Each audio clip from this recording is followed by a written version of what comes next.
Bugungi tezkor davrda har bir xodimdan o'z malakasini muntazam oshirib borish talab etilishi tabiiy. Shu jumladan tibbiyot xodimlaridan ham. Xo'sh, ular uchun bu borada qanday imkoniyat va shart-sharoitlar yaratilgan?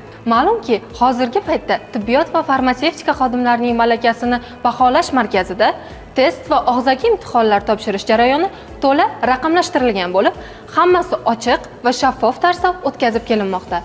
Ammo ayrim firibgarlar talabgorlarga telefon yoki Telegram orqali bog'lanib, pul to'lasangiz test va og'zaki imtihondan o'tkazamiz qabilida yolg'on takliflar bildirmoqda. Natijada ayrim talabgorlar ularning yolg'onlariga aldanib qolmoqda. Test yoki og'zaki imtihonlarni topshirishda o'z bilimingiz va kuchingizga ishoning. Firibgarlarning noqonuniy va yolg'on takliflariga uchib, imkoniyatni qo'ldan boy bermang. Agar kimdir sizdan pul talab qilsa yoki telefon orqali imtihondan o'tkazishni va'da bersa, zudlik bilan markazning quyidagi 71 kodi bilan 202 03 31 raqamli ishonch telefoniga qo'ng'iroq qilib, holat bo'yicha ma'lumot berishingizni so'raymiz. Bu orqali siz soha xodimlarini himoya qilishga va jamiyatimizni bunday illatlardan tozalashga yordam bergan bo'lasiz.